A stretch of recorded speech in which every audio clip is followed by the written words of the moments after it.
What's up guys, Jay back here again. Today is the day we're going to be taking out the old OCV valve in the STI.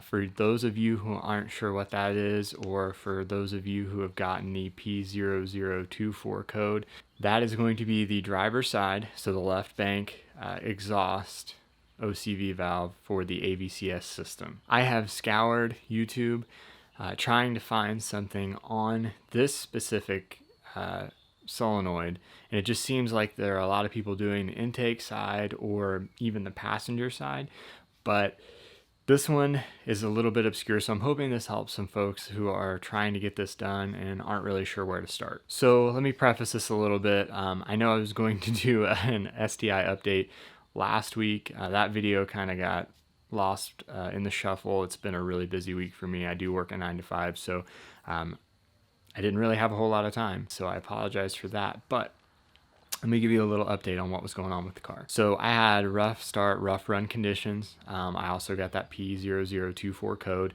on my access port. And the only reason why I knew that I had a fault was the check engine light came on. I had a flashing DCCD light, and my cruise and traction control lights were flashing as well, and I couldn't use cruise control. I knew I had an issue, ran the code. It ended up being that AVCS code, which is a timing issue. I consulted with a lot of great people on Instagram and the forums and things like that. Naziok, obviously, gotta go check the Bible. So it sounded to me like everything was pointing toward oil control valve or some type of oiling issue. So I went ahead and picked one up. The dealership actually sent me an intake valve first, so I had to send that back and get the exhaust side, which I will put the part number and a link to get that below if that's the issue that you're having with your Subaru. But once we got that, I figured we were in business. So what we're doing today is we're actually going to pop that out. We're draining the oil. We're going to check the oil feed bolts as well. I'm going to pop the intercooler off here in a minute and just inspect the intake tract, because I think that I may have some oil getting back in. Even though we do have the Crawford AOS, I still think there's just oil getting in places it shouldn't be. So we're going to check that out. Like I said, just do a couple of health checks, but follow along and hope you guys enjoy.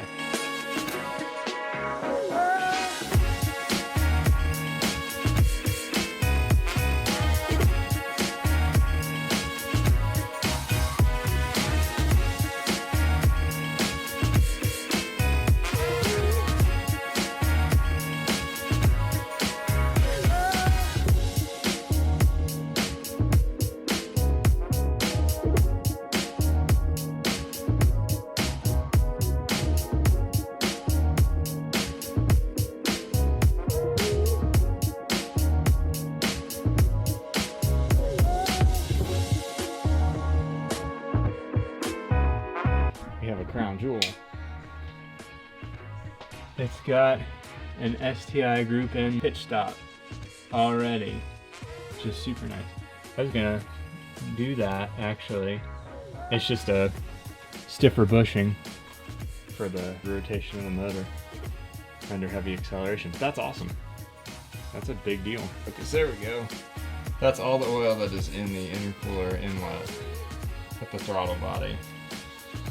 And there is virtually none inside the turbo inlet.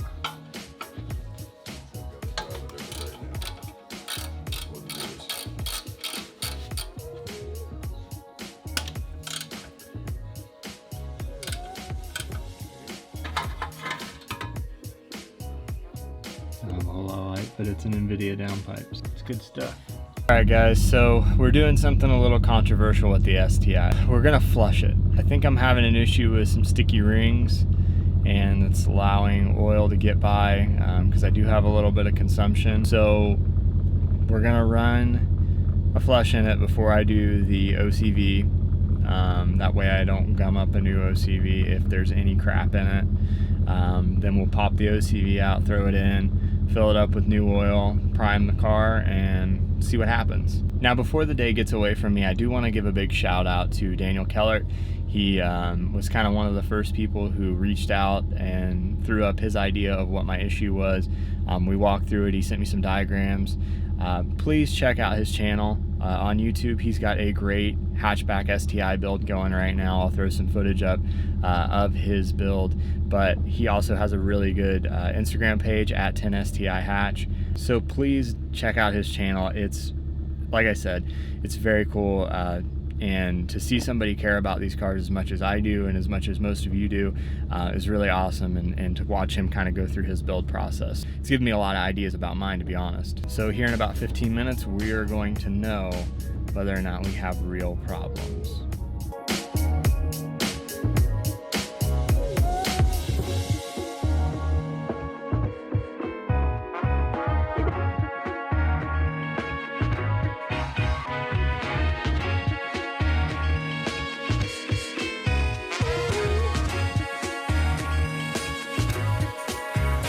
Alright guys, so we got the OCV in. I actually didn't get to film as much as I wanted to. We had a little mishap, and you probably saw it when we were draining the oil.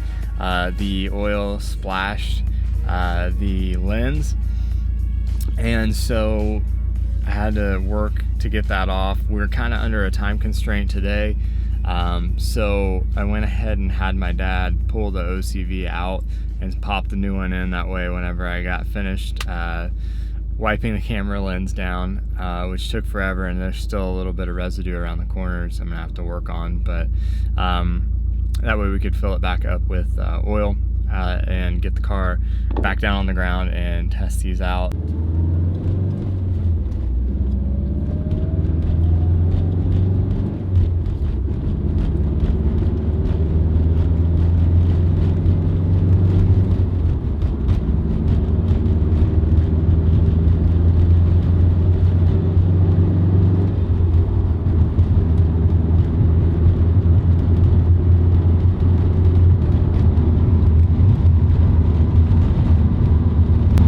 Guys, I don't know how well you can hear me over the car, but I do want to say that I feel a noticeable difference in the throttle response, just in the smoothness of the car as a whole. I don't necessarily feel what I thought was a turbo issue, and the turbo seemed fine. You know, we kind of checked the inducer wheel just to make sure there wasn't any play in the shaft or any oil, and there definitely doesn't seem to be any oil. So I think the turbo's healthier. Do I think that we're ready for an upgrade? I think so. So I think that'll be the next performance mod that we do, unless I decide to do a catback first, which right now with the stock issues that most places are having, I don't see a catback soon, but it looks like most places have turbos in stock, so I think that'll probably be our next venture. The issue seems to be fixed. I've driven about 2 miles, and all the OCV or the AVCS numbers are reading really well on the access port, so I feel pretty confident that we got the issue fixed. The flush got some stuff out, but I can't say that the motor was really gunked up. I'm just hoping it helps a little bit more with the rings than anything, and getting those you know, kind of freed up a little bit. That way we have a little bit better compression. The exhaust note on the car is 100% different than when I got the car, so I think this control valve has been going out for a while. You know, really there aren't any other issues that I have with the car right now other than just a little bit of the oil consumption issue. But yeah, I mean, I'll just kind of monitor it and update you guys as necessary. But as always, guys, thank you so much for watching. Like, comment, subscribe. If you have questions about this process, please ask. It was pretty straightforward.